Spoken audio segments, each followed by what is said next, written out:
warahmatullahi wabarakatuh. Bismillahirrahmanirrahim. Alhamdulillahilladzi ja'ala syahra ramadhana li sa'iri syuhuri sayyida wa anzala fihi al-Qur'ana hudan lin-nasi wa shifaa'a.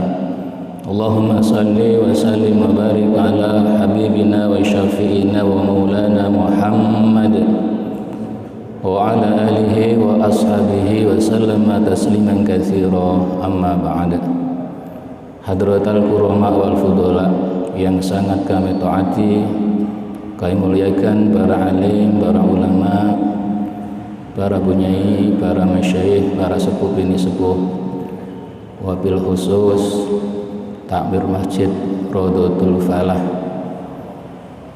seluruh hadirin, para jamaah, bapak ibu yang sangat kami hormati, yang semoga sama-sama senantiasa mendapat ridho dari Allah Subhanahu wa ta'ala. Allahumma amin ya rabbal alamin. Mari senantiasa kita panjatkan puji syukur pada Allah Subhanahu wa ta'ala biqaulina alhamdulillahi rabbil alamin. Salawat dan salam jangan sampai terlupakan dan terlewatkan. Mari juga senantiasa kita haturkan pada junjungan kita, panutan kita, baginda Nabi Muhammad sallallahu alaihi wasallam dengan ucapan Allahumma salli wa sallim ala sayyidina Muhammad wa ala ali sayyidina Muhammad. Mudah-mudahan kita semuanya betul-betul bisa selalu istiqomah mengikuti sunnah-sunnahnya Nabi, sehingga kehidupan kita termasuk keluarga dan putra-putri kita bisa selamat dunia, selamat akhirat. Allahumma amin ya rabbal alamin. Hadirin para jamaah yang sangat kami hormati, alhamdulillah hari ini sudah memasuki daripada Ramadan hari yang keempat. Alhamdulillah. Mudah-mudahan untuk Ramadan tahun ini kita oleh Allah diberikan kesempatan, diberikan kekuatan bisa menyempurnakan sampai nanti 30 hari atau bisa sempurna 1 bulan penuh, sehingga kita betul-betul mendapatkan gelar dari Allah la'allakum tattaqun, menjadi hamba Allah yang betul-betul bertakwa secara lahir maupun secara batin, sehingga kehidupan kita bisa selamat dunia, selamat akhirat. Allahumma amin ya rabbal alamin. Hadirin bapak ibu yang sangat kami hormati, marilah puasa Ramadan ini betul-betul kita gunakan untuk membersihkan hati dan jiwa kita. Kenapa ini penting hadirin? Karena hati merupakan tolak ukur dari amal perbuatan seseorang. Hati yang baik akan mencerminkan juga, akan menghasilkan juga, merefleksikan juga daripada hati yang baik pula amalnya juga baik. Namun sebaliknya, hati yang rusak, hati yang berpenyakit, bahkan hati yang mati akan menyebabkan amal perbuatannya pun juga rusak. Ada satu hadis yang sangat terkenal dari muttafaqun alaih, sabda Nabi kita Nabi Muhammad sallallahu alaihi wasallam, ala wa inna fil jasadi mudghatan. Ingat kata Nabi, sesungguhnya di dalam jasad, di dalam tubuh itu ada segumpal daging. Fa in sholahat sholahal jasadu kulluh. Apabila segumpal daging itu baik, maka baik pula seluruh tubuhnya. Sebaliknya, wa in fasadat fasadal jasadu kulluh. Apabila segumpal daging yang ada dalam tubuh manusia itu rusak, maka akan rusak pula, akan buruk pula daripada seluruh tubuhnya. Ala wahyal qalbu. Ingat-ingat, segumpal daging yang ada di dalam tubuh manusia itu adalah hati yang dianugerahkan Allah kepada diri kita. Dari hadis ini mari kita ambil hikmah bahwasanya menjaga hati itu memang sudah satu keharusan lebih-lebih bagi kita hamba-hamba Allah yang beriman.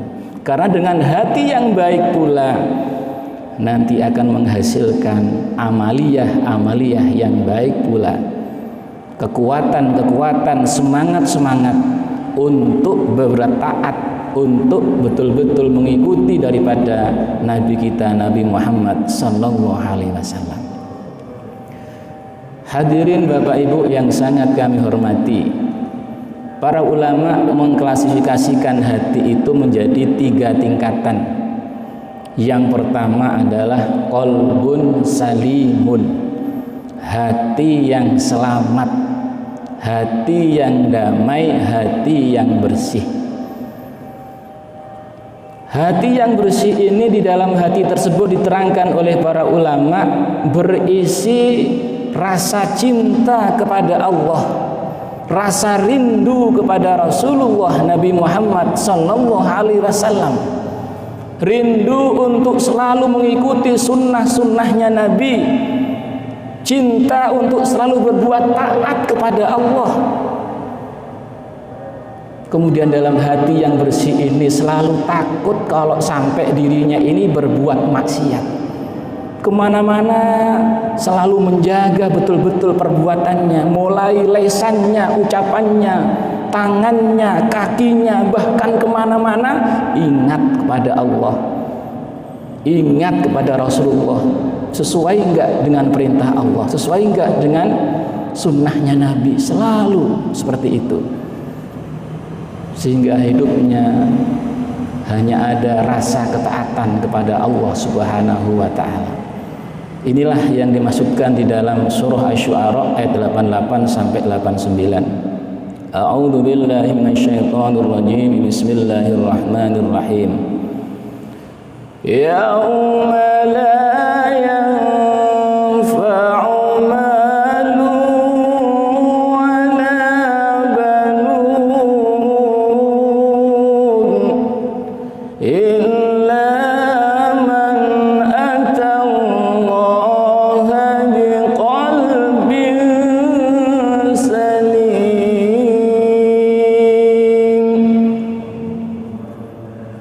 Di hari itu kata Allah, tidak ada gunanya kalian memiliki harta, tidak ada gunanya kalian memiliki anak. Yang berguna adalah hanya orang yang ketika sowan kepada Allah, dipanggil oleh Allah, mendatangi Allah biqalbin salim, dengan hati yang bersih, hati yang selamat. Kenapa hadirin diterangkan harta yang kita miliki, keluarga yang kita miliki, termasuk jabatan, pangkat dan sebagainya itu nanti di hari kiamat tidak ada gunanya? Karena dulu oleh Allah ketika dititipi harta, dititipi jabatan, tidak digunakan sebaik-baiknya untuk mendekatkan diri kepada Allah, untuk berbuat taat kepada Allah. Kehidupannya cuma sibuk untuk mencari dan mengumpulkan harta. Lupa hakikat harta itu untuk apa digunakan.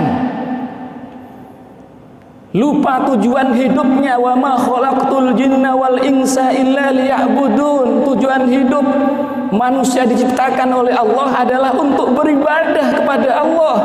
Fasilitas harta yang diberikan tentunya juga hanya untuk ibadah kepada Allah. Oleh karena itu ulama yang bijak memberikan satu peringatan pada kita. Kalau kita cuma sibuk ngumpulin harta, harta yang kita makan keluar jadi kotoran, yang kita simpan itu mati sewaktu-waktu, kita mati jadi rebutan hadirin, jadi royokan. Maka hanya harta yang panjenengan gunakan untuk berbuat taat kepada Allah, sisihkan untuk amal jariyah ke masjid, sisihkan membantu fakir miskin, sisihkan untuk menolong saudara-saudara kita yang lagi membutuhkan. Lebih-lebih Ramadan seperti ini ada anjuran untuk memberikan takjil. Bahkan di situ dalam satu kalimatnya Nabi, walau bisyiki tamrotin, walaupun dengan sebutir kurma, seteguk air, itu bisa mendapatkan pahala. Orang yang memberikan makan pada orang berbuka puasa itu akan mendapatkan pahala yang sama tanpa dikurangi sedikit pun. Masya Allah. Itu termasuk harta yang bisa bermanfaat. Kenapa? Karena qalbun salimun, hatinya selamat. Sadar ketika dikasih harta, ada kewajiban kita, tugas kita untuk mengelola harta ini dengan baik, mendekatkan diri kepada Allah Subhanahu wa Ta'ala. Paling tidak kalau sudah punya harta sampai nisab dan haul, keluarkan zakatnya. Kalau belum bisa minimal 2,5%, jangan lupa sedekahnya. Punya anak, punya istri, punya suami, punya keluarga, di hari kiamat tidak ada gunanya. Kenapa? Karena ketika hidup di dunia cuma berbangga saja, cuma senang punya anak, senang punya keluarga, tapi tidak memahami amanah apa di balik kita ini diberikan keluarga oleh Allah. Kita harus ingat, anfusakum wa ahlikum naro, jagalah dirimu hai orang beriman, jagalah keluargamu, anakmu, istrimu dari siksa api neraka. Ini tugas kita. Kita ajak mereka untuk beribadah kepada Allah, ajari mereka untuk mengaji, baca Al-Quran dengan baik dan benar, pelajari artinya, kenalkan siapakah Tuhannya, kenalkan siapakah nabinya, agar kita ini ketika wafat sewaktu-waktu sudah tidak ada masalah, tidak ada urusan dengan keluarga kita. Kenapa? Hatinya sudah qalbun salimun. Wafat sewaktu-waktu dipanggil sama Allah, ya ayyatuhan nafsul mutmainnah irji'i ila rabbiki radiyatan mardiyah fadkhuli fi ibadi wadkhuli jannati. Hei jiwa-jiwa yang tenang, jiwa yang bersih, yang damai, ayo sudah saatnya kamu kembali kepadaku, kamu mendapatkan ridhoku, kamu masuklah ke dalam surgaku dan masuklah ke dalam golongan hamba-hambaku. Alhamdulillah, Allahumma, karena urusannya sudah beres, hatinya bersih. Loh, hati yang sudah bersih ini hadirin, kalau tidak kita jaga akan turun kelasnya. Maka di antara puasa Ramadan ini adalah dalam rangka menjaga kebersihan hati kita. Tahu hakikat kehidupan yang dititahkan pada kita. Kalau tidak dijaga, hati masuk pada klasifikasi yang kedua, yaitu qalbun maridun, yaitu hati yang berpenyakit atau hati yang sakit. Hati yang sakit ini sebenarnya masih punya daya kehidupan kebaikan, cuma tertutupi karena apa? Ada penyakitnya. Maka perlu diusahakan, perlu ikhtiar untuk segera disembuhkan, segera diobati. Dalam satu hadis sahih, Nabi kita menerangkan apa sih penyebabnya hati itu kok bisa berpenyakit. Innal mu'mina idza atnaba dzamban kanat naktatun sauda'u fi qalbi. Sesungguhnya ketika orang beriman, ini pakai taukid hadirin, ya. Ini orang beriman yang dihitopi oleh Kanjeng Nabi. Sesungguhnya orang beriman itu ketika berbuat satu dosa saja, ini nggak banyak ya, satu dosa saja kata Nabi, akan ada satu noda hitam, titik hitam menempel di hatinya. Selalu Sayyidina Muhammad. Jadi sebenarnya orang manusia itu oleh Allah dianugerahkan, apalagi orang beriman, hatinya bersih, bisa cemerlang gitu, mendapatkan nurnya Allah, bisa membedakan mana baik mana buruk. Tapi ketika seseorang, apalagi orang beriman, melakukan satu dosa, kata Nabi akan satu ada noda hitam dalam hatinya itu. Fa in taba wa naza'a wastaghfara sukila minha qalbuh. Ketika orang mukmin melakukan satu dosa, dia ingat, ya Allah, ini adalah larangan-Mu. Dia bertobat kepada Allah. Tobatnya orang berdosa itu syaratnya dalam kitab Riyadhus Shalihin, kalau dosanya sama Allah ada 3. Yang pertama, hentikan maksiatnya. Yang kedua, jangan diulangi lagi. Yang ketiga, betul-betul menyesal, banyak mohon ampun, beristighfar kepada Allah Subhanahu wa ta'ala. Seketika itu juga hatinya menjadi cemerlang, nodanya hitam yang ada dalam hatinya akan bersih kembali. Alhamdulillah, Masya Allah. Ngomong yang tidak baik langsung ingat, ya Allah ini dilarang sama Allah, Kanjeng Nabi nggak suka, langsung istighfar. Astaghfirullahaladzim, astaghfirullahaladzim, astaghfirullahaladzim, astaghfirullahaladzim. Monggo, astaghfirullahaladzim, astaghfirullahaladzim, astaghfirullahaladzim, astaghfirullahaladzim. Salam Sayyidina Muhammad. Namun hadirin, kalau dia lupa atau menyepelekan, menunda-nunda pertobatannya, fa in ada ronat qalbuh, kalau dosanya diulang-ulang sementara menunda tobat, merasa umurnya masih panjang. Gini apa nggih, Pak? Jadi kadang-kadang orang itu malas berbuat amal soleh, malas untuk sudah bertobat, malas nang masjid, soalnya dia masih merasa umurnya masih panjang. Kok dhisik ngaji lek wis pensiun lek iso. Enten mboten ngoten niku, Pak? Kerukah kathah mriki mboten enten nggih. Sallallahu Sayyidina Muhammad itu. Ketika diulang-ulang perbuatan dosanya, maka hatinya raunat qalbuh, tertutupi dengan noda hitam itu. Itulah yang dimaksudkan dalam Al-Quran, firman Allah, kalla bal rana ala qulubihim ma kanu yaksibun. Sekali-kali tidak demikian, yang menyebabkan hatinya tertutup, hatinya hitam, tidak sulit mendapatkan hidayah, berat mendapatkan petunjuk adalah akibat perbuatan dosa yang terus-menerus tidak segera bertobat kepada Allah Subhanahu wa ta'ala. Makanya mudah-mudahan dengan puasa Ramadan ini, Pak nggih, hati kita betul-betul dibersihkan oleh Allah, diberikan kesehatan lahir batin, semangat ibadahnya. Lebih-lebih Ramadan ini adalah doa yang mustajabah. Kita mohon pada Allah mudah-mudahan wabah corona terutama yang ada di Indonesia, khususnya Surabaya ini segera diangkat oleh Allah, diganti dengan rahmat dari Allah Subhanahu wa ta'ala. Allahumma amin ya rabbal alamin. Kemudian yang terakhir hadirin, kalau hati yang sudah berpenyakit ini tidak segera diobati, akan turun lagi tingkatannya menjadi qalbun mayyitun. Hatinya telah mati. Jare wong Surabaya, ati lek mati niku tuturane wangel, Pak. Angel tuturane.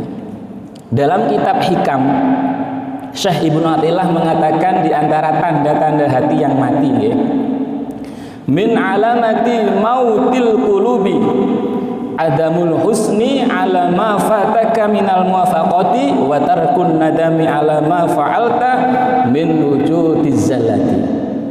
Tidak adanya rasa susah, rasa prihatin, rasa sedih ketika dia meninggalkan berbuat taat kepada Allah. Apalagi Ramadan, kak poso biasa-biasa aja, siang hari rokokan niku nggih wong Islam ngaku iman nggih, tapi rokokan tuku es nggih biasa-biasa saja. Itu berarti artinya apa? Hatinya sudah mati. Begitu juga tidak ada rasa sedih ketika dia itu melakukan kemaksiatan dan meninggalkan ketaatan kepada Allah. Jadi berbuat maksiat itu bahkan kadang-kadang hatinya merasa bangga, tidak berbuat taat hatinya tidak merasa sedih. Ini terus Imam Ibnu Athaillah tanda-tanda hati yang sudah mati. Makanya Ramadan ini harus betul-betul kita gunakan sebaik-baiknya nggih. Kalau di hari-hari yang lain, bulan yang lain, orang amal perbuatan wajib itu di hari yang lain pahalanya cuma 1 sampai 27. Tapi kalau ketika Ramadan, perbuatan wajib, amal wajib, ketaatan itu pahalanya bisa sampai sab'ina darajatan, 70 derajat. Masya Allah. Berbuat sunnah, panjenengan sholat sunnah qobliyah, ba'diyah, ada lagi sholat witir, tahajud sebagainya, itu pahalanya sama dengan panjenengan melaksanakan satu ibadah wajib.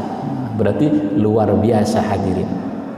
Maka gunakan kesempatan sebaik-baiknya Ramadan ini, betul-betul kita gunakan untuk membersihkan hati kita. Mudah-mudahan kita semuanya oleh Allah diberikan kehidupan yang bahagia, kehidupan yang barokah fid dini wad dunya wal akhirah. Allahumma duh Gusti kula nyuwun gesang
على المرسلين والحمد لله رب العالمين.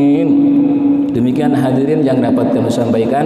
Kurang lebihnya mohon maaf dan terima kasih. Assalamualaikum warahmatullahi